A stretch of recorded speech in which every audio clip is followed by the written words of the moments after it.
नमस्कार, जय हिंद। घटना चक्र जनरल साइंस की सीरीज़ में आपका बहुत बहुत स्वागत करता हूं।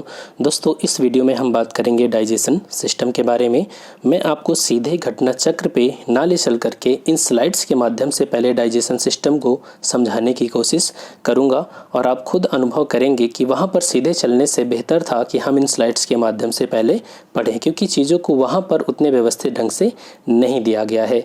इसलिए मैंने आपके लिए एक्स्ट्रा एफर्ट किया ताकि आप चीज़ों को समझ सकें और डाइजेशन सिस्टम से आने वाला कोई भी क्वेश्चन गलत ना हो। और इसके लिए आपको और भी चैनल्स पे जा कर के कहीं पर भी डाइजेशन सिस्टम के बारे में पढ़ने की आवश्यकता ना हो। इसलिए प्लीज़ आपसे हम्बल रिक्वेस्ट है कि इस वीडियो को आप पूरा देखिएगा ताकि समझने में कोई प्रॉब्लम ना हो। ठीक है, चलिए शुरू करते हैं।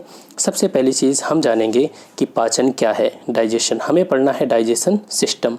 इस पाचन को संपादित करने के लिए शरीर में एक सिस्टम होता है, उसी को क्या कहा जाता है? पाचन तंत्र। तो सबसे पहले जानते हैं कि पाचन क्या है, डाइजेशन क्या है। डाइजेशन क्या है? जटिल कार्बनिक अणुओं को उनके सरलतम रूप में या इकाइयों में चेंज करना ही क्या कहलाता है? पाचन कहलाता है। हम जो भी चीज़ खाते हैं, क्या खाते हैं? प्रोटीन, फैट, पॉलीसेकेराइड, विटामिन्स, इन चीज़ों का कंज्यूम करते हैं। ये चीज़ें कॉम्प्लेक्स बनी होती हैं, जटिल संरचना इनकी होती है। यही जटिल संरचना जब अपने सरलतम रूप में टूट जाती है तो इसे ही क्या कहा जाता है? पाचन कहा जाता है। जैसे प्रोटीन, आपने प्रोटीन खाया, प्रोटीन किस रूप में टूट जाए? अमीनो एसिड के फॉर्म में टूट जाए तो यह क्या कहा जाएगा? ये कहा जाएगा कि प्रोटीन का पाचन हो गया, क्योंकि प्रोटीन की सरलतम इकाई क्या है? अमीनो एसिड है। प्रोटीन जब अमीनो एसिड में टूट जाएगा तो हम कहेंगे कि प्रोटीन का पाचन हो गया। फैट की सरलतम इकाई क्या है? फैटी एसिड और ग्लिसरॉल। जब आपने फैट खाया, फैट जा कर के शरीर में डाइजेस्ट हो करके फैटी एसिड और ग्लिसरॉल में टूट जाए तो हम क्या कहेंगे कि फैट का पाचन हो गया। पॉलीसेकेराइड टूट करके मोनोसेकेराइड, पॉलीसेकेराइड टूट करके मोनोसेकेराइड में चेंज हो जाए तो यहाँ पर क्या होगा? पॉलीसेकेराइड का डाइजेशन हो जाएगा। Vitamins need not to be changed, अर्थात जो विटामिन्स होते हैं वो पहले से ही अपने सरलतम रूप में होते हैं, उन्हें तोड़ने की आवश्यकता नहीं होती। इसीलिए जब आप मल्टीविटामिन कैप्सूल खाते हैं तो सीधे हमारे शरीर में जाकर के एब्जॉर्ब हो जाती है। उसके लिए कोई डाइजेशन सिस्टम नहीं होता, क्योंकि ये अपने लिए ही अपने स्वयं में ही ये सरलतम रूप में होती है। ये जटिल संरचना विटामिन्स नहीं है। इसलिए प्रोटीन, फैट, पॉलीसेकेराइड, इन चीज़ों का ही अपने सरलतम रूप में टूटने की प्रक्रिया ही क्या कहलाती है? पाचन कहलाती है। ठीक है, तो पाचन समझ में आ गया। अब यहाँ पर देखिए, जटिल कार्बनिक अणुओं को उनके सरलतम रूप में तोड़ने के लिए हमारे शरीर के भीतर एक अंग पाया जाता है। ये जो पाचन की प्रक्रिया आपने अभी समझा कि पाचन में क्या होगा? जटिल कार्बनिक अणु सरलतम रूप में टूटेंगे। कैसे टूटेंगे? उसकी एक पूरी प्रक्रिया है। तो इसके लिए शरीर में कोई अंग होगा? जी हाँ, इसके लिए नेचर ने हमारे शरीर में एक पूरा सिस्टम दिया है जिसे हम क्या कहते हैं? आहार नाल, एलिमेंट्री कैनाल, आहार नाल कहते हैं। आहार नाल कहाँ से कहाँ तक होता है? यह हमारे मुख से शुरू होता है, माउथ से शुरू होता है और कहाँ तक जाता है? मल द्वार तक जाता है, एनस तक जाता है। और इस पूरी प्रक्रिया में मुख गुहा से लेकर के मल द्वार तक भोजन के जाने की प्रक्रिया में बीच के जो रास्ता है उसमें बहुत सारे एंजाइम्स निकलते हैं। ये एंजाइम्स किसके बने होते हैं? ये एंजाइम्स प्रोटीन से बने होते हैं और हमारे शरीर में जो डाइजेशन सिस्टम है उसकी प्रक्रिया को ये क्या करते हैं? तेज कर देते हैं। एंजाइम्स की भूमिका हमारे शरीर में डाइजेशन सिस्टम में बहुत ही महत्वपूर्ण होती है। ठीक है, अब यहाँ पर आप देख सकते हैं कि ये जो एलिमेंट्री कैनाल है, आहार नाल है, उसकी आकृति कैसी होती है। हम यहाँ पर उन्हीं अंगों को देख रहे हैं जो डाइजेशन सिस्टम में अपनी भूमिका निभाते हैं। आप यहाँ पर हार्ट नहीं देख रहे होंगे, कहीं पर हार्ट दिख रहा है? जी नहीं। यहाँ पर किडनी दिख रही है आपको? नहीं दिख रहा। फेफड़ा दिख रहा है? नहीं दिख रहा। तो हम किन अंगों पे बात कर रहे हैं? उन अंगों पे बात करेंगे जो डाइजेशन सिस्टम में भूमिका निभाते हैं। ये रहा आपका बकल कैविटी, माउथ, और यहाँ पर रहा एनस। तो ये जो सिस्टम यहाँ से यहाँ तक का है इसे क्या कहा जाता है? Alimentary canal. और इस पूरी प्रक्रिया में बीच में बहुत सारे एंजाइम्स निकलते हैं जो इस भोजन, ये जो भोजन जा रहा है, इस भोजन को पचाने में इन एंजाइम्स की भूमिका महत्वपूर्ण हो जाती है। तो आप इस एलिमेंट्री कैनाल में क्या क्या चीज़ें देख रहे हैं? यहाँ पर आपका माउथ है, माउथ, बकल कैविटी हम जिसको बोलते हैं, सलेवरी ग्लैंड्स हैं, सलेवरी ग्लैंड मतलब जो हमारी लार ग्रंथियाँ होती हैं जिससे लार निकलता है। इसोफेगस है, इसोफेगस को बोलते हैं ग्रसिका। ये जो पाइप देख रहे हैं आप, इसोफेगस, जो कि आपके मुंह और पेट को जोड़ता है। इसके बाद आता है स्टमक। खाना कहाँ पहुँचा? मुंह से चबा करके इसोफेगस के माध्यम से पहुँचा पेट में। पेट से कहाँ गया? पेट से गया ये छोटी आंत में। छोटी आंत सीधे जुड़ी है किससे? बड़ी आंत से। बड़ी आंत से होते हुए ये क्या हो जाता है? खाना अवशिष्ट जो होता है वो बाहर हो जाता है। तो ये पूरा सिस्टम है एलिमेंट्री कैनाल। अब हमें समझना है कि हर अंग की, सलेवरी ग्लैंड्स की, बकल कैविटी की, इसोफेगस का, लीवर का, ठीक है, गाल ब्लैडर का, पैंक्रियास का, छोटी आंत का, बड़ी आंत का, इन सब का क्या काम होता है। बिना इनका काम जाने अगर हम सीधे सिस्टम पे चलेंगे तो हम समझ नहीं पाएंगे। ठीक है, तो एलिमेंट्री कैनाल में कौन कौन से अंग हैं ये हमने देख लिया। अब यहाँ पर देखें कि एलिमेंट्री कैनाल के कुछ मेन कंपोनेंट्स होते हैं और कुछ सपोर्टिंग कंपोनेंट्स होते हैं। मेन कंपोनेंट्स में क्या है? सबसे पहला अंग आता है बक्कल कैविटी, अर्थात आपका मुख गुहा। इसोफेगस, इसोफेगस अभी आपने देखा। इसोफेगस क्या होता है? यह मुख को किससे जोड़ता है? पेट से जोड़ता है। ये पाइप जो है ये क्या होता है? इसोफेगस। यहाँ पर आप एक बार फिर से देख लें, ये हो गया माउथ और ये हो गया इसोफेगस। इसके बाद मेन कंपोनेंट में और क्या है? स्टमक, पेट। इसके बाद खाना कहाँ जाता है? इस इसोफेगस से सीधे चला जाता है स्टमक में, पेट में। उसके बाद खाना कहाँ जाता है? स्मॉल इंटेस्टाइन, और फिर खाना जाता है लार्ज इंटेस्टाइन। ये वो अंग हैं जो डाइजेशन सिस्टम में मेन भूमिका, महत्वपूर्ण भूमिका निभाते हैं और इन्हें हम किस नाम से जानते हैं? मेन कंपोनेंट के रूप में। कुछ सपोर्टिंग कंपोनेंट्स होते हैं जैसे सलेवरी ग्लैंड्स, जो लार ग्रंथियां हैं, पैंक्रियाज, अग्नाशय, लीवर है, गाल ब्लैडर है, गाल ब्लैडर अर्थात पित्ताशय, और वर्मीफॉर्म अपेंडिक्स, कृमि रूप परिशेषिका। ठीक है, वर्मीफॉर्म अपेंडिक्स। तो ये हैं सपोर्टिंग कंपोनेंट्स और ये हैं मेन कंपोनेंट्स। तो हमें इन कंपोनेंट्स के बारे में पहले डिटेल में पढ़ना होगा। ठीक है, चलिए बात करते हैं मुख गुहा के बारे में, बक्कल कैविटी के बारे में। बक्कल कैविटी में हमें क्या पढ़ना है? बक्कल कैविटी में हमें टीथ के बारे में देखना है। जो दांत हैं, दांत कितने प्रकार के होते हैं? 4 हमने देखा था, इंसिजर, कैनाइन, प्रीमोलर और मोलर। पिछले वीडियो में हमने इनके बारे में बात किया था। ठीक है, तो उस वीडियो को आप ज़रूर एक बार देख लें। इंसिजर, कैनाइन, प्रीमोलर और मोलर, इस तरीके से 20 और 12 में हम बांट सकते हैं इन दांतों को। 20 दांत वो होते हैं जो 2 बार उगते हैं, ठीक है, और 12 दांत वो होते हैं जो एक ही बार उगते हैं। ये जो मोलर हैं, मोलर अर्थात चवर्णक दांतों की संख्या कितनी होती है? 12। और जो इंसीजर, कैनाइन और प्रीमोलर हैं, उन टोटल को मिलाकर के 20 दांत होते हैं। ये मनुष्य के जीवन में 2 बार उगते हैं और ये 1 बार उगते हैं। तो इनके बारे में हमने डिटेल में बात कर चुके हैं। ठीक है, आगे देखें तो हमारे बक्कल कैविटी में और क्या है? टंग है, जीभ है, जिससे आप स्वाद का अनुभव करते हैं। तो जीभ के विभिन्न हिस्से होते हैं जिनसे स्वाद का अनुभव किया जाता है। जैसे जीभ का ये जो हिस्सा आप देख रहे हैं यहाँ पर, बिटर अर्थात कड़वापन आप यहाँ से महसूस करते हैं। साल्टी जो आपकी जीभ का आगे वाला हिस्सा है, आगे वाला एकदम फ्रंट, उससे आप साल्टी फील करते हैं। सोर, खट्टापन साइड से, और यहाँ पर जो आपके टंग का आगे छोटा सा हिस्सा है उससे आप मीठापन महसूस करते हैं। इस तरीके से जीभ जो है वो कई भागों में बटी होती है स्वाद के आधार पे। ठीक है, आप जीभ के अलग अलग भागों से टेस्ट महसूस करते हैं। ठीक है, आगे चलते हैं। जो हमारे बक्कल कैविटी है उसमें 3 जोड़ी लार ग्रंथियां होती हैं, सलेवरी ग्लैंड्स होती हैं, जिनसे सलाइवा का स्रावन, सिक्रेशन होता है। क्या नाम है उनका ग्रंथियों का? Parotid, submandibular, sublingual. आप यहाँ पर देख सकते हैं, ये है पैरोटिड ग्लैंड और यहाँ पर सब मैंडिबुलर है और यहाँ पर सब लिंगुअल है। यही वो 3 ग्रंथियाँ हैं जिससे लार का स्रावण होता है। लार क्या करता है? हमारे भोजन को लुगदी, गीला बना देता है ताकि वो इसोफेगस के माध्यम से आसानी से स्टमक तक पहुँच जाए। ठीक है, तो लार का स्रावण होता है। 3 ग्रंथियों के नाम आपको याद रखना है। अब आप यहाँ पर देखें, जो सलाइवा होता है उसके कंपोजिशन क्या क्या होते हैं। सलाइवा में वाटर 99.5%, सबसे ज़्यादा क्या होता है सलाइवा में? पानी होता है। उसके बाद इसमें इलेक्ट्रोलाइट्स होते हैं। इलेक्ट्रोलाइट्स का मतलब सोडियम धन आयन, कैल्शियम और इस तरीके के जो इलेक्ट्रोलाइट्स हैं वो होते हैं। इसके बाद लाइसोजाइम एंजाइम होता है। लाइसोजाइम एंजाइम ये काम क्या है इसका?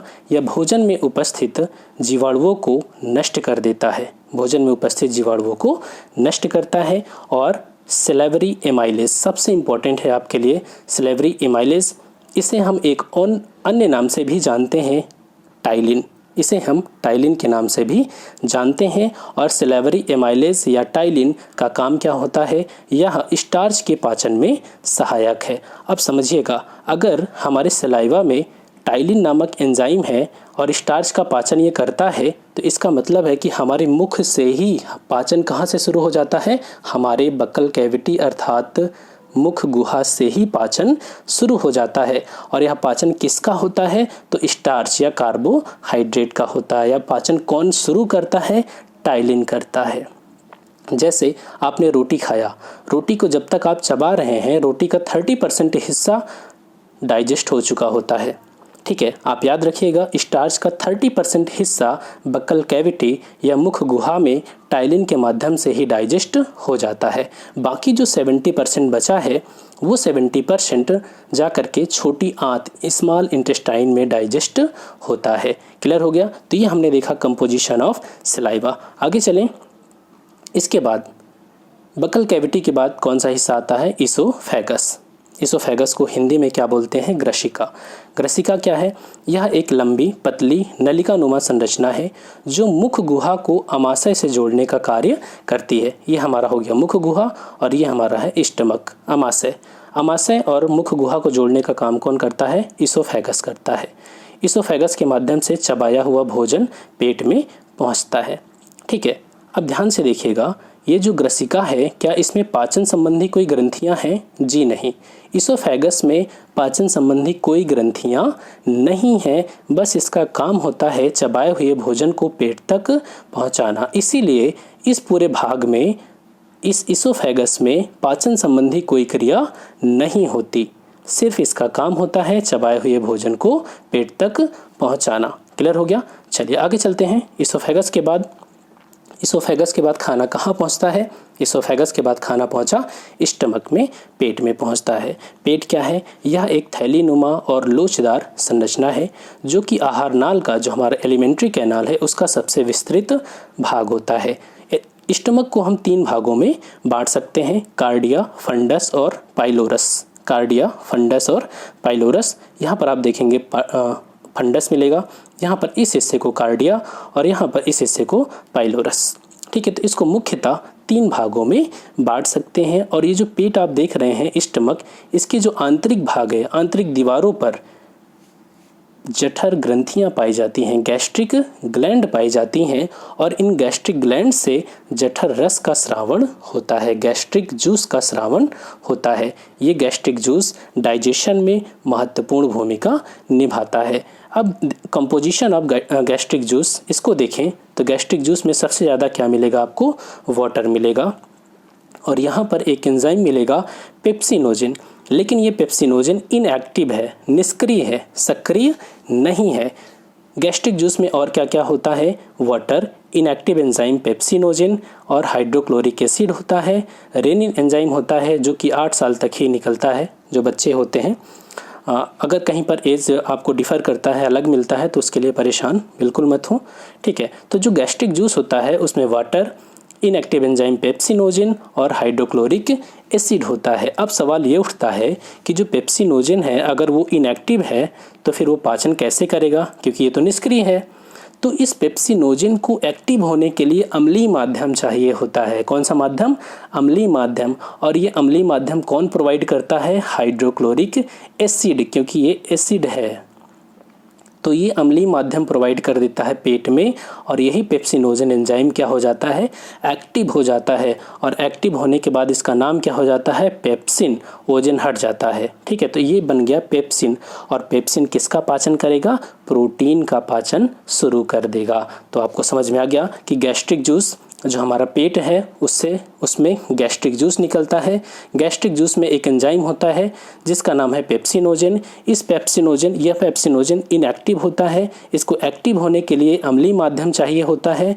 तो इसी गैस्ट्रिक जूस में HCl होता है, यह HCl पेट के माध्यम को अम्लीय कर देता है, और इस अम्लीय माध्यम में ये पेप्सिनोजेन एक्टिव हो जाता है, और एक्टिव होकर के पेप्सिन में बदल जाता है और प्रोटीन को तोड़ता है। ठीक है, यही वो HCl है।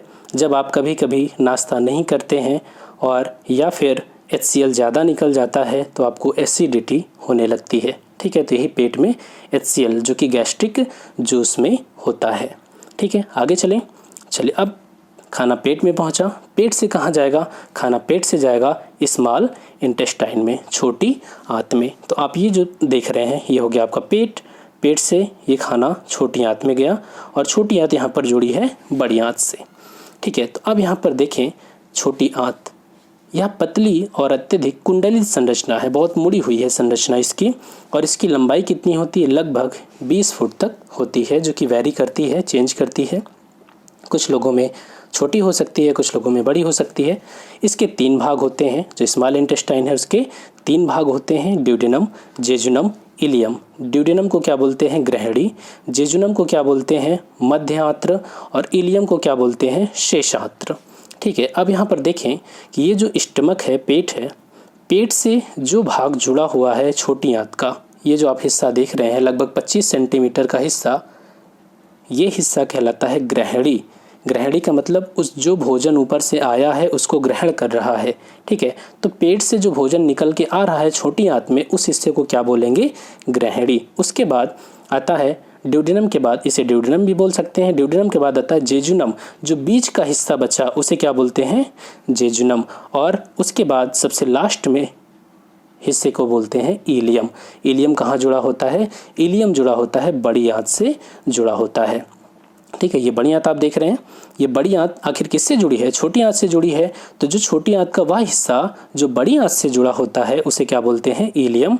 जेजुनम मतलब मध्य आंत्र, जो बीच का हिस्सा है छोटी आंत का, वो क्या हुआ? मध्य आंत्र। और ड्यूडेनम ग्रहणी, जो हिस्सा पेट से जुड़ा होता है उसे क्या बोलते हैं? ड्यूडेनम बोलते हैं।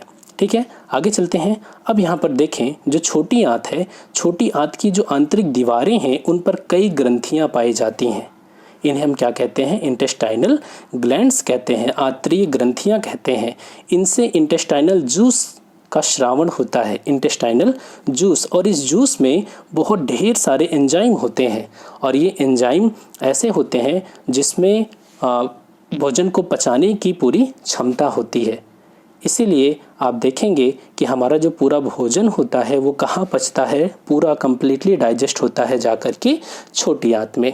ठीक है, बड़ी आंत में डाइजेशन से संबंधित कोई कार्य नहीं होता है। ठीक है, आगे चलें। अब यहाँ पर देखें कि पैंक्रियास, ये जो आप, ये कौन सा हिस्सा है? इसोफेगस है। इसोफेगस से खाना कहाँ पर आया? पेट में आया। पेट के बाद ये कौन सा हिस्सा हुआ आपका? ड्यूडेनम। ये छोटी आंत का हिस्सा है, ड्यूडेनम। अब यहाँ पर आप कुछ और देख रहे होंगे कि इस ड्यूडेनम पार्ट से यहाँ पर एक अंग है पैंक्रियाटिक, जिसे हम पैंक्रियास कहते हैं, पैंक्रियास। और एक अंग यहाँ पर आप देख रहे हैं लीवर। इसके नीचे आप देख रहे हैं गाल ब्लैडर। लीवर, यकृत, पैंक्रियास, अग्नाशय, गाल ब्लैडर, पित्ताशय। इन सभी का काम क्या है डाइजेशन सिस्टम में? बहुत ही इंपॉर्टेंट रोल है। क्या रोल है? देखिए, अग्नाशय से अर्थात पैंक्रियास से कार्बोहाइड्रेट, प्रोटीन और फैट तीनों को, कार्बोहाइड्रेट को भी, प्रोटीन को भी, फैट को पचाने वाले एंजाइम का सिक्रेशन कहाँ होता है? ग्रहणी में होता है, ड्यूडेनम में। आप जरा ध्यान से देखिए कि ये सब किससे जुड़े हैं। ये जो पैंक्रियाज है ये किससे जुड़ा है? इस ड्यूडेनम पार्ट से जुड़ा है। जो यहाँ पर जो लीवर है जो कि बाइल जूस को बनाता है और बाइल जूस को बना करके किसके पास भेज देता है? गाल ब्लैडर के पास भेज देता है, पित्ताशय के पास भेज देता है। बाइल जूस को आप पित्त भी बोल सकते हैं। पित्त का सिक्रेशन कौन करता है? पित्त को बनाता कौन है? लीवर। और पित्त का जो स्टोर है वो कहाँ होता है? गाल ब्लैडर में होता है। और गाल ब्लैडर का जरा देखिए ये कहाँ जुड़ा हुआ है? ये भी जुड़ा हुआ है यहाँ पर ड्यूडेनम वाले पार्ट से। ठीक है, तो ये जो पैंक्रियाज है, पैंक्रियाज कार्बोहाइड्रेट, प्रोटीन और फैट तीनों को पचाने वाले एंजाइम का स्रावण करता है। कहाँ करता है? ग्रहणी में करता है, ड्यूडेनम में करता है।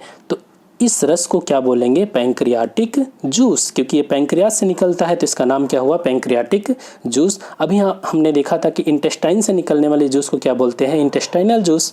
तो यहाँ पर पैंक्रियाज से निकलने वाले जूस को पैंक्रियाटिक जूस बोलते हैं और इसे हम पूर्ण पाचक रस भी कहते हैं। क्यों? क्योंकि इसमें कार्बोहाइड्रेट, प्रोटीन और फैट तीनों को पचाने की क्षमता होती है। अब ध्यान से देखिएगा, जब भोजन आमाशय से, अर्थात आमाशय का मतलब स्टमक से छोटी आंत के ग्रहणी वाले भाग में प्रवेश करता है तो पित्ताशय से पित्त का स्रावण होता है और इसमें भोजन के पाचन से संबंधित एंजाइम अनुपस्थित होते हैं। अर्थात यहाँ पर जो बाइल जूस का निर्माण लीवर ने किया था और गाल ब्लैडर को बोला था कि लो मैंने बाइल जूस बना दिया, तुम इकट्ठा कर लो, तो गाल ब्लैडर ने बोला ठीक है मैं इकट्ठा कर लेता हूँ। जब खाना आएगा इस ड्यूडेनम वाले पार्ट में, तो ड्यूडेनम वाले पार्ट में आएगा तो मैं क्या करूँगा, बाइल जूस का सिक्रेशन कर दूँगा। ठीक है, लेकिन लीवर ने कहा कि देखो गाल ब्लैडर, तुम क्या करोगे, तुम्हारा काम क्या है, तुम तो क्षारी हो। ठीक है, बाइल जूस क्या होता है, क्षारी होता है और तुम्हारे अंदर पाचन करने की कोई क्षमता नहीं है क्योंकि तुम्हारे अंदर कोई एंजाइम नहीं होता। ठीक है, इसलिए आपको याद रखना है कि जो बाइल जूस होता है उसमें भोजन के पाचन से संबंधित कोई एंजाइम नहीं होता। इसका काम क्या होता है, इसका काम होता है इस जो ड्यूडेनम है इस पार्ट के माध्यम को क्षारीय बना देना। जैसे यहाँ पर पेट में था HCl, उसने पेट के माध्यम को क्या बनाया था, अम्लीय। इसी तरह ड्यूडेनम के माध्यम को क्या बनाया जाना चाहिए, क्षारीय। क्यों? क्योंकि पैंक्रियास से निकलने वाले दो एंजाइम, निकलते चार हैं, मैं यहाँ पर नाम ले रहा हूँ दो के, काइमोट्रिप्सिनोजेन और ट्रिप्सिनोजेन, ये इनएक्टिव होते हैं और इनको एक्टिव होने के लिए क्षारीय माध्यम चाहिए होता है। क्षारीय माध्यम कौन प्रोवाइड करता है, गाल ब्लैडर से निकला हुआ बाइल जूस। ठीक है, तो यहाँ पर क्लियर हो गया। चलिए आगे चलते हैं।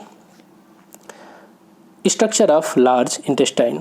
अब क्या होता है, खाना जो आपने भोजन खाया वो पेट से होते हुए इसोफेगस, स्टमक से निकल करके अब कहाँ पहुँचा, छोटी आंत में। छोटी आंत के ड्यूडेनम वाले पार्ट से होते हुए अब खाना आगे बढ़ता है और यहाँ पर बड़ी आंत से जुड़ा हुआ जो हिस्सा है जिसे हम कहते हैं इलियम, इलियम के सहारे अभी क्या होता है, बड़ी आंत में घूमते घूमते यहाँ पर रेक्टम में पहुँचता है और रेक्टम के थ्रू एनल से ये बाहर निकल जाता है।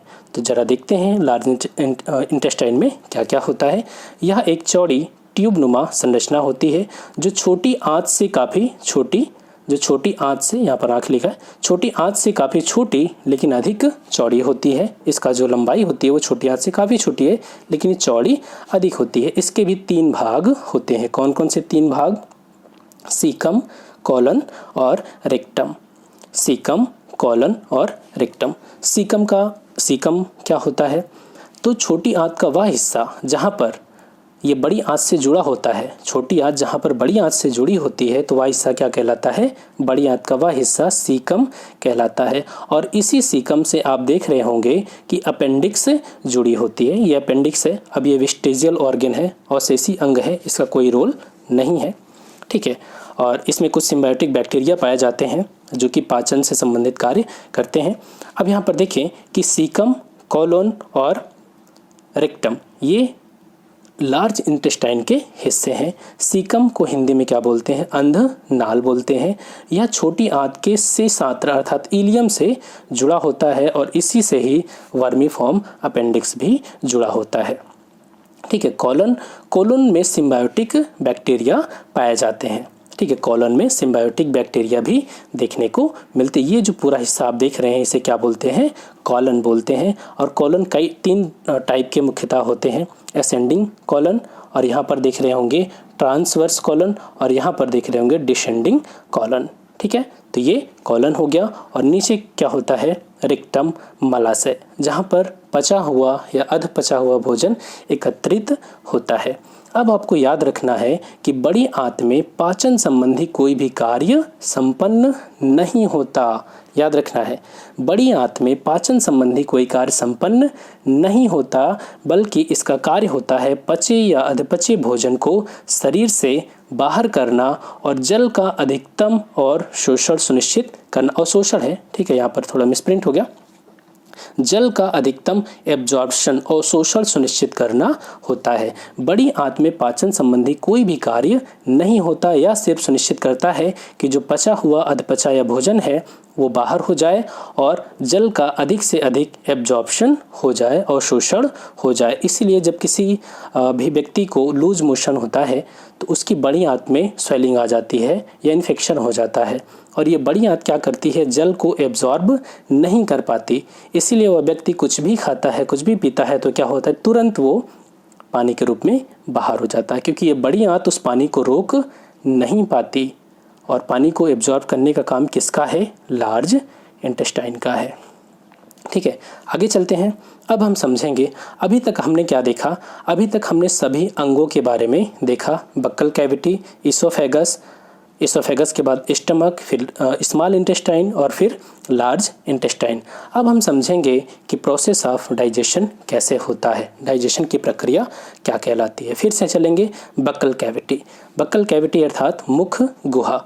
मुख गुहा में पाचन, लार में उपस्थित एक एंजाइम है जो सलेवरी एमाइलेज कहलाता है। सलेवरी एमाइलेज या इसे ही हम टाइलिन भी कहते हैं।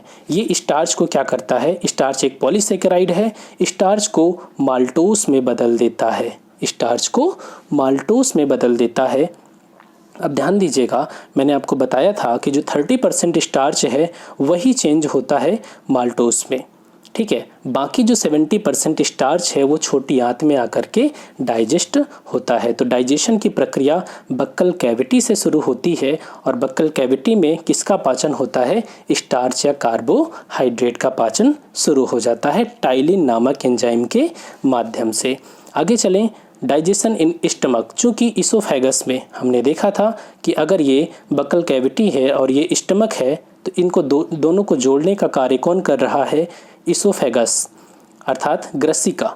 इसोफेगस में पाचन संबंधी कोई कार्य नहीं होता। तो अब हम समझेंगे कि स्टमक में डाइजेशन कैसे होता है। स्टमक में हमने देखा था कि जठर ग्रंथियां होती हैं, उन जठर ग्रंथियों से जठर रस निकलता है। जठर रस में क्या क्या होता है, हाइड्रोक्लोरिक अम्ल होता है, पेप्सिनोजन एंजाइम होता है और गैस्ट्रिक जूस में एक गैस्ट्रिक लाइपेज नामक भी एंजाइम होता है। HCl हाइड्रोक्लोरिक अम्ल का काम क्या होता है, यह जो भोजन के बड़े बड़े टुकड़े हैं उनको छोटा करता है। जब आपने जल्दी जल्दी खाना खा लिया और खाने को ठीक ढंग से चबाया नहीं तो उन बड़े बड़े टुकड़ों को छोटा करने का कार्य कौन करता है, HCl करता है। इसीलिए कहा जाता है कि भोजन को आप अच्छे से चबा करके ही उसको निगलें। ठीक है, दूसरा काम HCl का काम होता है हानिकारक जीवाणुओं को नष्ट करना और तीसरा काम है अमाशय के माध्यम को अम्लीय बना देना। क्यों ज़रूरत है अमाशय के माध्यम को अम्लीय बनाना, क्योंकि जो इस गैस्ट्रिक जूस में पेप्सिनोजन नामक एंजाइम है वो इनएक्टिव है, निष्क्रिय है। निष्क्रिय रहेगा तो डाइजेशन नहीं करेगा, पाचन की क्रिया नहीं संपन्न करेगा।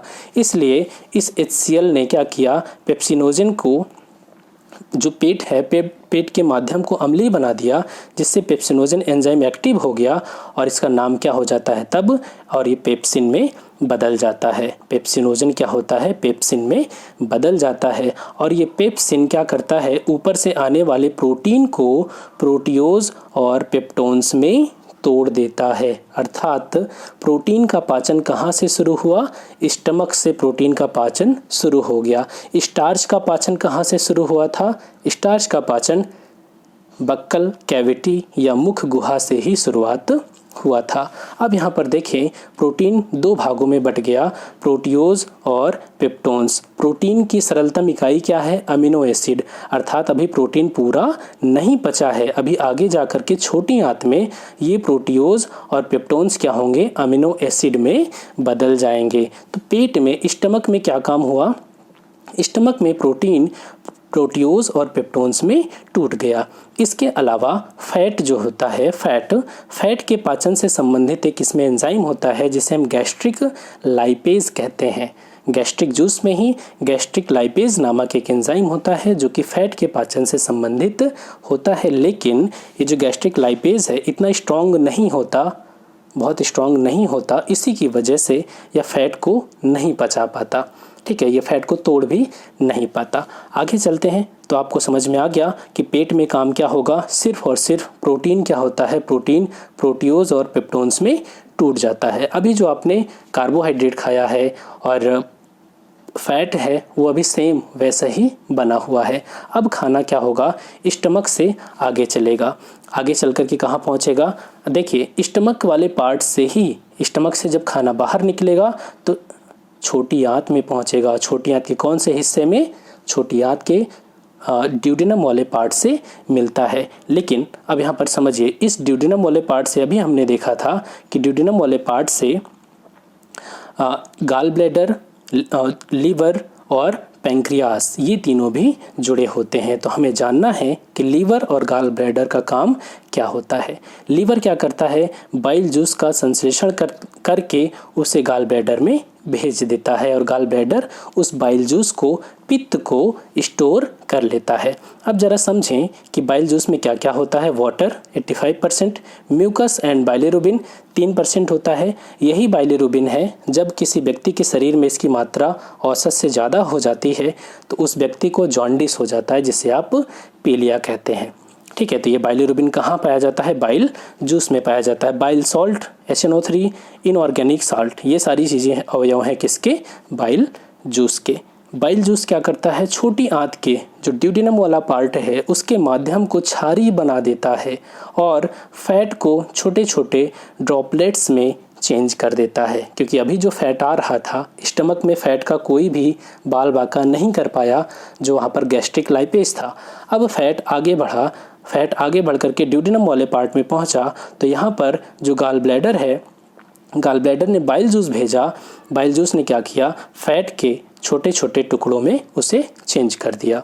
ठीक है, आगे देखते हैं role of pancreas in digestion. Pancreas शरीर की दूसरी सबसे बड़ी ग्रंथि है और यह एक मिक्स्ड ग्लैंड है, अर्थात मिश्रित ग्रंथि है। और पहली सबसे बड़ी ग्रंथि कौन सी है, लीवर है, यकृत है। ठीक है, और इससे 4 एंजाइम निकलते हैं। इसे मिक्स्ड ग्लैंड क्यों कहते हैं, क्योंकि यह एक्सो और एंडो दोनों फॉर्म में काम करती है, एक्सोक्राइन ग्लैंड और एंडोक्राइन ग्लैंड्स। आगे हम इनको डिटेल में देखेंगे, लेकिन अभी आप समझ लीजिए, जैसे कि जो एक्सोक्राइन ग्लैंड्स होती हैं उन्हें क्या कहते हैं, और एंडोक्राइन ग्लैंड्स वो होती हैं जो अपने द्वारा निष्कासित कोई भी, चाहे वो जूस हो, एंजाइम हो, हार्मोन हो, उसको सीधे ब्लड में फ्लो कर देती हैं, ब्लड में बहा देती हैं।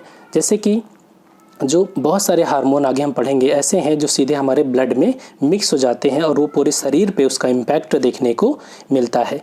लेकिन अभी अभी जो हम चीज़ें देख रहे हैं, कुछ ग्रंथियां ऐसी हैं जो अपने द्वारा निष्कासित पदार्थ को एक नली के माध्यम से लक्ष्य तक पहुंचाती हैं। जैसे अभी हमने देखा गाल ब्लैडर। गाल ब्लैडर क्या कर रहा है, गाल ब्लैडर बाइल जूस को ड्यूडेनम वाले पार्ट तक ले जा रहा है एक नली के माध्यम से। उसके लिए उसने कोई ब्लड में बाइल जूस को फ्लो नहीं किया। यहाँ पर ध्यान से देखें आप, ये जो गाल ब्लैडर है इसने क्या किया, अपने अंदर जो पित्त है, बाइल जूस है, उसको नली के माध्यम से ड्यूडेनम वाले पार्ट में ले आया। इसी तरह पैंक्रियाज भी क्या करता है, अपने अंदर जो एंजाइम है उनको एक नली के माध्यम से ड्यूडेनम वाले पार्ट में ले जाता है। तो ये एंडोक्राइन और एक्सोक्राइन दोनों काम करता है। ये इसका काम हो गया एंडोक्राइन। जो भी एंजाइम है उनको नली के माध्यम से ड्यूडेनम वाले पार्ट में ले जाने की क्रिया एंडोक्राइन हो गई। एक्सोक्राइन क्या है, एक्सो मतलब बाहर, तो एक्सोक्राइन में क्या करता है, ये इंसुलिन और ग्लूकागोन हार्मोन भी निकालता है, आपको पता है। ठीक है, इंसुलिन और ग्लूकागोन हार्मोन भी निकालता है। इसके माध्यम से ये क्या करता है, ब्लड में शुगर के लेवल को कंट्रोल करता है। ये इसका काम क्या हो जाता है, एंडोक्राइन, ब्लड में, सॉरी मैंने यहाँ पर उल्टा बता दिया। एक्सो का मतलब हो गया ये सीधे नली के माध्यम से, और एंडो में क्या होता है, एंडो में वो सीधे ब्लड में ही जो उसका पदार्थ होता है उसको वो डाल देता है ब्लड स्ट्रीम में और वो पूरे शरीर में फैल जाता है। तो इंसुलिन ग्लूकागोन हार्मोन भी कौन निकालता है, पैंक्रियाज निकालता है। इसीलिए पैंक्रियाज को हम क्या कहते हैं, मिक्स्ड ग्लैंड कहते हैं। क्लियर हो गया। तो जो पैंक्रियाज से 4 एंजाइम्स निकलते हैं, पहला एंजाइम ट्रिप्सिनोजेन, दूसरा एंजाइम काइमोट्रिप्सिनोजेन, और ये दोनों एंजाइम क्या होते हैं, इनएक्टिव होते हैं। जैसे कि स्टमक में हुआ था, स्टमक में जो एंजाइम निकला था वो भी इनएक्टिव था। यहाँ पर जो ट्रिप्सिनोजेन, काइमोट्रिप्सिनोजेन, वहाँ पर था पेप्सिनोजेन। पेप्सिनोजेन एंजाइम भी क्या था, इनएक्टिव था। उसको एक्टिव होने के लिए अम्लीय माध्यम चाहिए था, तो वो काम किसने किया, HCl ने किया। यहाँ पर जो ट्रिप्सिनोजेन और काइमोट्रिप्सिनोजेन है ये इनएक्टिव हैं, इनको एक्टिव होने के लिए क्षारीय माध्यम चाहिए। और अभी अभी हमने देखा कि जो पित्त है, पित्त बनाया किसने था, लीवर ने बनाया था, गाल ब्लैडर को भेज दिया था स्टोर होने के लिए। ये गॉल ब्लैडर से बाइल जूस निकल करके डेडुनम वाले पार्ट में आ गया। बाइल जूस क्या करता है, डेडुनम वाले पार्ट को क्षारीय बना देता है। इसीलिए जब खाना पेट से कहाँ पहुँचा, पेट से कहाँ पहुँचता है, पेट से डेडुनम वाले पार्ट में पहुँचा तो गॉल ब्लैडर को पता है कि अभी पैंक्रियाज एंजाइम निकालेगा ट्रिप्सिनोजन और काइमोट्रिप्सिनोजन, और काइमोट्रिप्सिनोजन और ट्रिप्सिनोजन एंजाइम तभी एक्टिव हो पाएंगे जब यहाँ का माध्यम क्षारीय होगा। और गॉल ब्लैडर को ये भी पता है कि मेरे पास जो बाइल जूस है वो क्षारीय माध्यम बना देता है, इसलिए ये तुरंत बाइल जूस का सिक्रेशन कर देता है ताकि ड्यूडेनम का पार्ट क्षारीय बन जाए और ट्रिप्सिनोजन और काइमोट्रिप्सिनोजन क्या हो जाए, एक्टिव हो जाए। अब ये काम क्या करेंगे, ट्रिप्सिनोजन और काइमोट्रिप्सिनोजन प्रोटियोज और पेप्टोन्स को अमीनो एसिड में बदल देते हैं।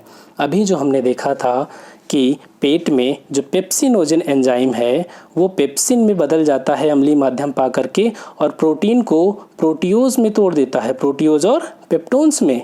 और इसी प्रोटियोज और पेप्टोन्स को तोड़ने का काम किसने किया, पेप्सिनोजन, ट्रिप्सिनोजन और काइमोट्रिप्सिनोजन ने। तो अर्थात फाइनली प्रोटीन आकर के अमीनो एसिड में बदल गया। कहाँ पर प्रोटीन का पाचन पूरी तरीके से हो गया, ड्यूडेनम वाले पार्ट में प्रोटीन का डाइजेशन हो चुका है।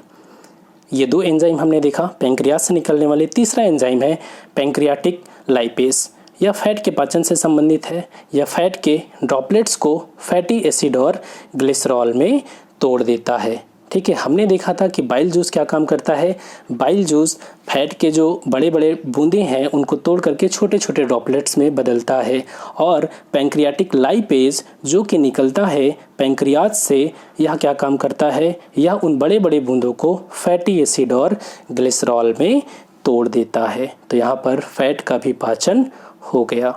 पैंक्रियाटिक एमाइलेज एक एंजाइम और निकलता है जो कि पैंक्रियाज से निकलता है, नाम से ही लग रहा है पैंक्रियाटिक एमाइलेज। यह क्या काम करता है, यह स्टार्च को माल्टोस में बदलने का काम करता है। अभी भी माल्टोस पूरी तरीके से, स्टार्च पूरी तरीके से पचा, डाइजेस्ट नहीं हुआ है, इस वजह से अभी ये प्रक्रिया आगे बढ़ेगी। तो प्रोटीन और फैट का पाचन हो चुका है कहाँ तक, ड्यूडेनम वाले पार्ट तक।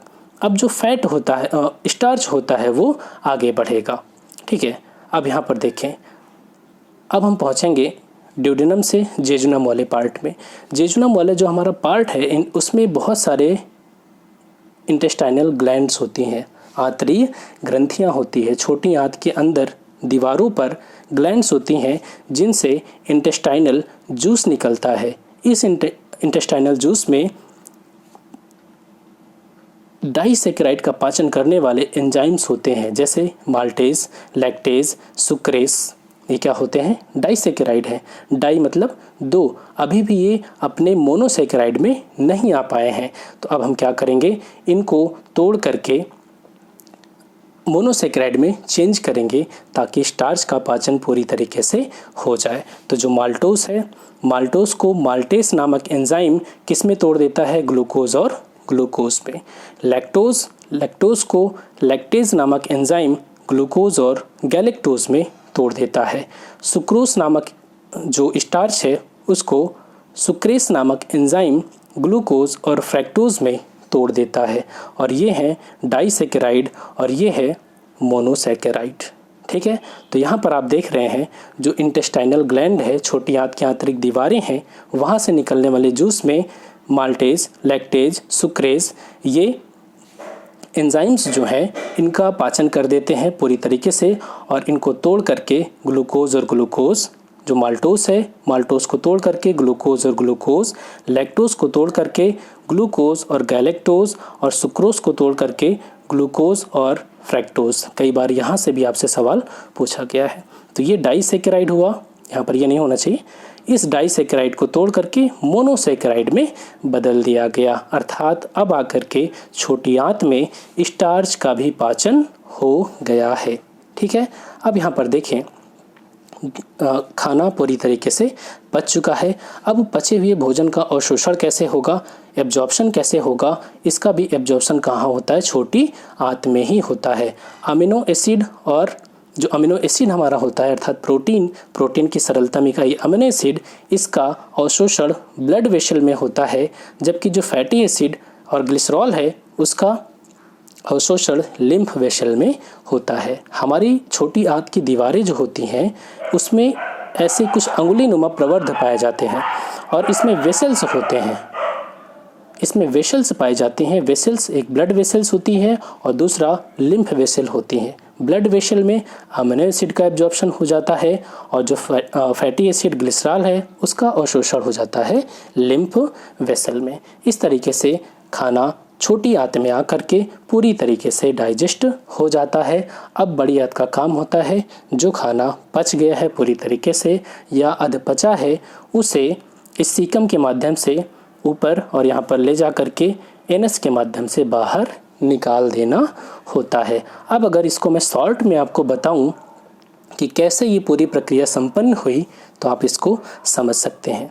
देखिए, ये आपका buccal cavity, oesophagus, stomach, liver, gall bladder, pancreas, छोटी आंत, बड़ी आंत, एनस और यहाँ पर मलाशय और एनस। ठीक है, पूरी प्रक्रिया समझिएगा। यहाँ पर बक्कल कैविटी, यहाँ पर इसमें दांत होते हैं, जीभ होते हैं। दांत के माध्यम से आप भोजन को पचाते हैं। 4 प्रकार के दांत होते हैं। सलाइवा होता है, सलाइवरी ग्लैंड के माध्यम से सलाइवा निकलता है। सलाइवा में टाइलिन होता है। टाइलिन का काम क्या होता है? टाइलिन का काम होता है स्टार्च को पचाना। 30% स्टार्च यहाँ पर पच गया। स्टार्च 30% पचा, 70% स्टार्च, प्रोटीन और फैट। आगे बढ़ते हैं, इसोफेगस के माध्यम से स्टमक में पहुंचा।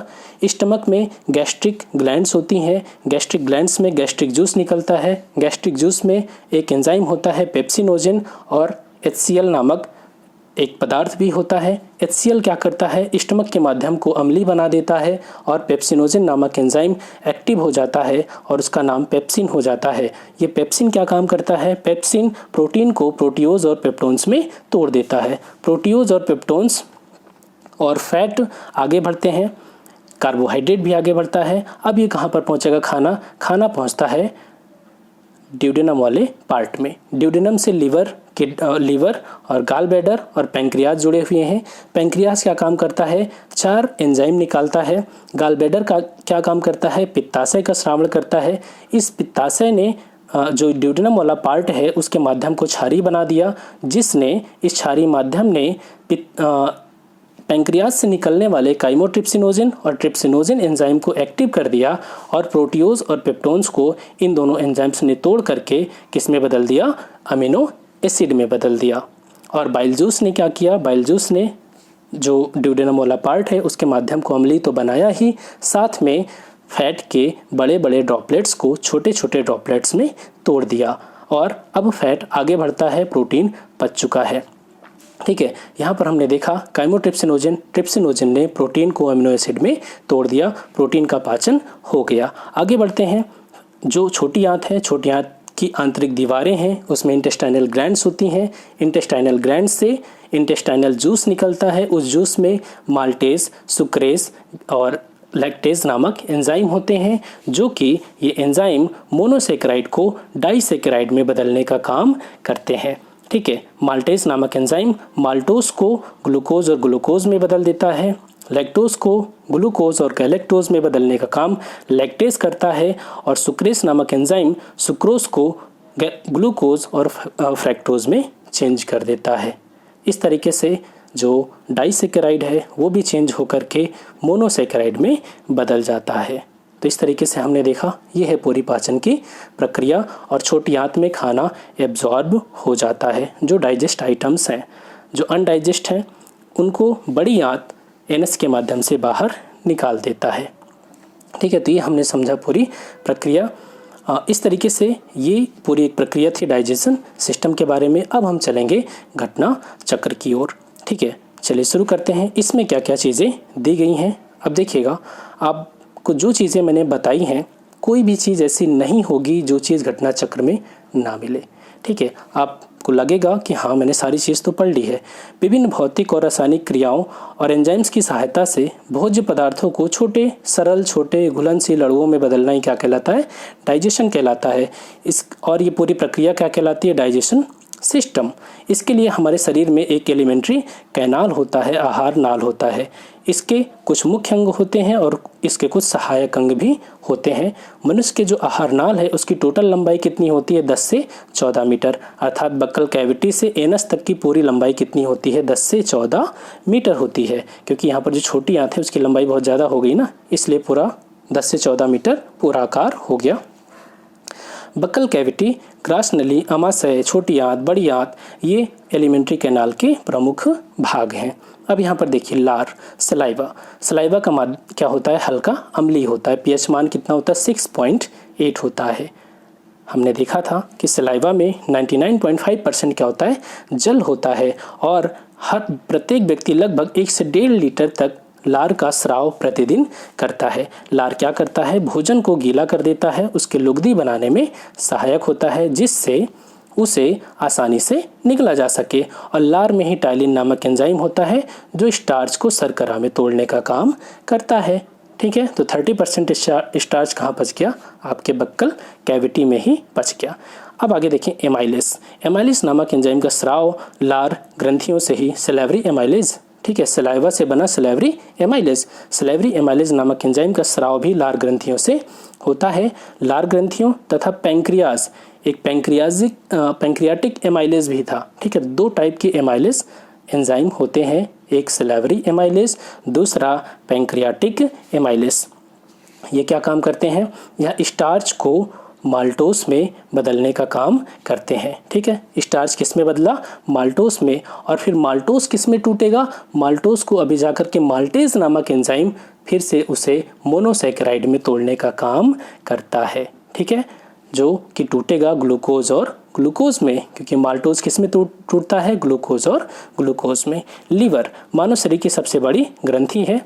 यह डायाफ्राम के ठीक नीचे होता है। इसका भार लगभग 1.5 किलोग्राम होता है और देखें तो लीवर लगभग 500 क्रियाओं का संपादन करता है। इसके कुछ मुख्य काम क्या हैं? पित्त का उत्पादन करना, बाइल जूस, ग्लाइकोजेनोलिसिस, इसके द्वारा ग्लूकोज का ग्लाइकोजन में परिवर्तन होता है। ठीक है, ग्लूकोज का ग्लाइकोजन में परिवर्तन होता है।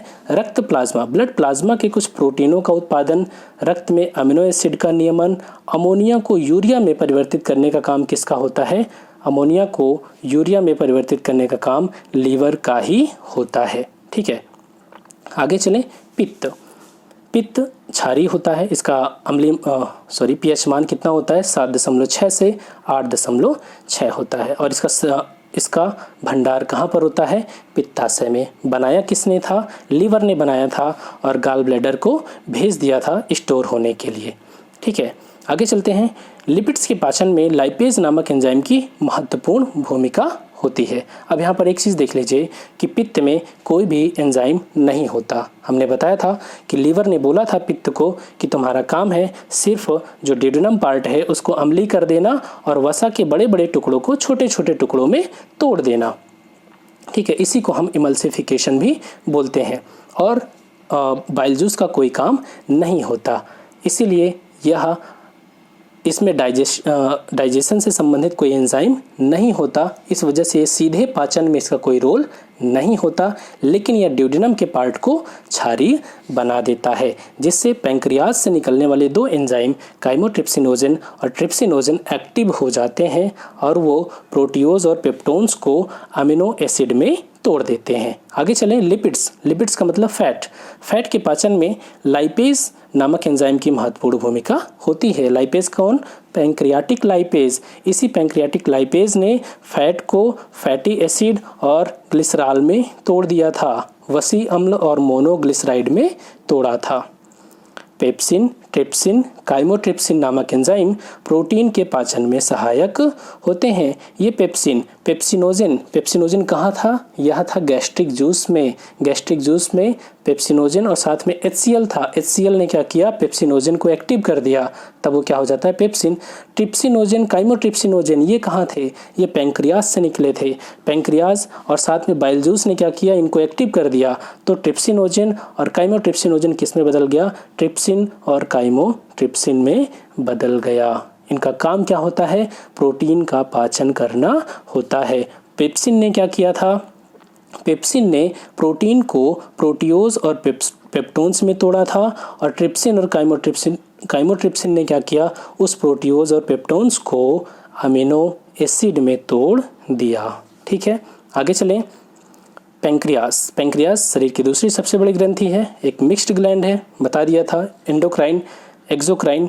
एंडोक्राइन ग्लैंड के रूप में इसका काम होता है इंसुलिन और ग्लूकागोन हार्मोन का निर्माण करना, और डाइजेशन में इसकी भूमिका होती है जो कि एंजाइम्स का स्रावण करता है। इसी की वजह से पेंक्रियास को हम क्या बोलते हैं, मिश्रित ग्रंथि बोलते हैं, क्योंकि यह एंडोक्राइन और एक्सोक्राइन दोनों प्रकार का काम करती है। यह हार्मोन का भी स्रावण करती है और पाचक रस का भी स्रावण करती है। कौन कौन से हार्मोन, इंसुलिन और ग्लूकागोन। और पाचक रस में देख लिया 4 टाइप के एंजाइम्स निकालता है पेंक्रियास। ठीक है, इसमें कार्बोहाइड्रेट, फैट, प्रोटीन को पचाने के लिए एंजाइम होते हैं, इसीलिए इसे पूर्ण पाचक रस भी कहते हैं। किसे, जो पेंक्रियास से निकला है, पेंक्रियास से निकलने वाले रस को पेंक्रियाटिक जूस कहते हैं और इसे ही पूर्ण पाचक रस भी कहते हैं। ट्रिप्सिन नामक एंजाइम का स्राव पेंक्रियास से होता है, जो कि प्रोटीन को पॉलीपेप्टाइड में चेंज कर देता है। ठीक है, ये देख रहे हैं आप, ट्रिप्सिन 2 हार्मोन निकले थे, ट्रिप्सिनोजन, काइमोट्रिप्सिनोजन। ट्रिप्सिन ने क्या किया, जो ऊपर से प्रोटियोज आ रहा था, प्रोटियोज पेप्टोन्स, उनको किस में तोड़ा, पॉलीपेप्टाइड में तोड़ा। और काइमोट्रिप्सिन ने क्या किया, इनको पॉलीपेप्टाइड को तोड़ करके अमीनो एसिड में बदल दिया। आगे देखिए, छोटी आंत आहारनाल का एक भाग होती है जो कि अमाशय और बड़ी आंत के बीच में होती है। यहाँ पर पेट है और यहाँ पर बड़ी आंत है, तो बीच में कौन है, छोटी आंत। छोटी आंत क्या करती है, पचे भोजन का अवशोषण करती है, एब्जॉर्प्शन करती है। यह ग्रहणी, मध्य आंत और शेष आंत, ड्यूडेनम, जेजुनम, इलियम 3 भागों में बटी होती है। अब आप इनकी लंबाई देख सकते हैं, 25 centimetre, 2.5 metre, 3.5 metre. Duodenum, jejunum, ileum, याद रखें, एक बार क्रम पूछ लिया था कि इनमें लंबाई के आधार पर क्रम बताइए। तो सबसे पहले ड्यूडेनम, क्योंकि इसका आकार छोटा है, jejunum, ileum 25 centimetre, 2.5 metre, 3.5 metre. ठीक है, छोटी आंत अत्यधिक कुंडलित नलिका होती है, जिसकी कुल लंबाई 6 से 7 मीटर होती है, लगभग 20 फीट के का आकार होता है।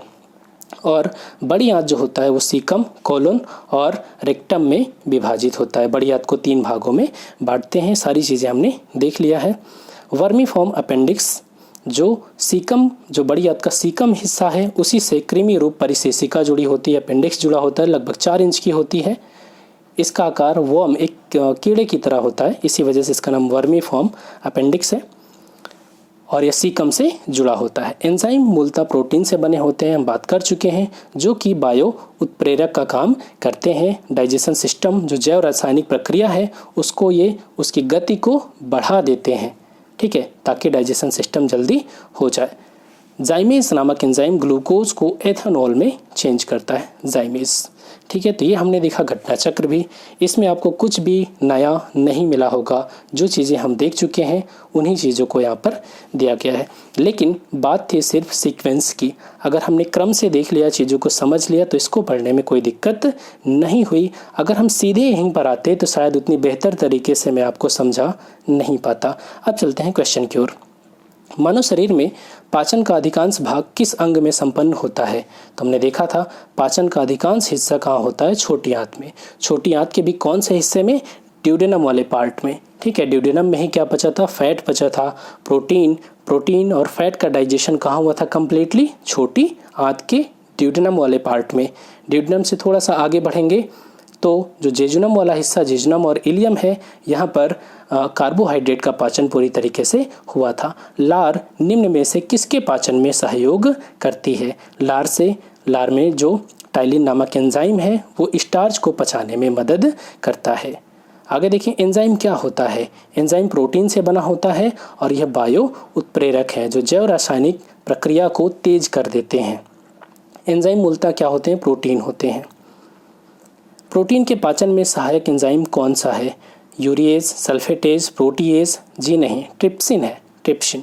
ठीक है, या इसे ही ट्रिप्सिनोजन कहते हैं। ट्रिप्सिनोजन ही एक्टिव होकर के किस में बदल जाता है, ट्रिप्सिन में बदल जाता है। आगे चलें। हमारे शरीर में सभी प्रोटीनों का पाचन केवल क्षुद्रांत्र में होता है, अर्थात छोटी आंत में होता है। सभी प्रोटीनों का पाचन केवल छोटी आंत में ही होता है? जी नहीं, पेट में भी तो प्रोटीन पचा था। प्रोटीन प्रोटियोज और पेप्टोन्स में टूटा था। किसके माध्यम से? जो पेप्सिन एंजाइम था। तो ये स्टेटमेंट गलत हो गया। पैंक्रियाज से प्रोटीनों का पाचन करने वाले एंजाइम को क्षुद्रांत्र में छोड़ा जाता है। जी हाँ, बिल्कुल। जो काइमोट्रिप्सिनोजन और ट्रिप्सिनोजन नामक एंजाइम है वो अग्नाशय से, पैंक्रियाज से निकले थे और कहाँ गए थे? छोटी आंत के ड्यूडेनम वाले पार्ट में। तो ये आर सही है लेकिन ए गलत है। आगे चलें। मानव शरीर की सबसे बड़ी ग्रंथि कौन सी होती है? सबसे बड़ी ग्रंथि यकृत होता है। सबसे बड़ी ग्रंथि, फिर से सेम क्वेश्चन, यकृत। निम्न अंगों में से पित्त का संचय किस में होता है? ये नहीं पूछा कि पित्त कहाँ बनता है, पित्त का संचय कहाँ होता है। तो पित्त का संचय पित्ताशय में होता है, जिसे हम गाल ब्लैडर भी बोलते हैं। तो दोस्तों ये रहा क्वेश्चन, कुछ इंपॉर्टेंट क्वेश्चन मैंने लिए। लेकिन अगर आपने इस वीडियो को कंप्लीट देखा है और यहाँ तक मेरे साथ आप बने हैं तो प्लीज़ सब्सक्राइब का बटन तो दबा दीजिए। और हाँ, अगर आप मेरे साथ यहाँ तक बने हैं तो मुझे उम्मीद है कि सारी चीज़ें आपको पूरी तरीके से क्लियर हो गई होंगी।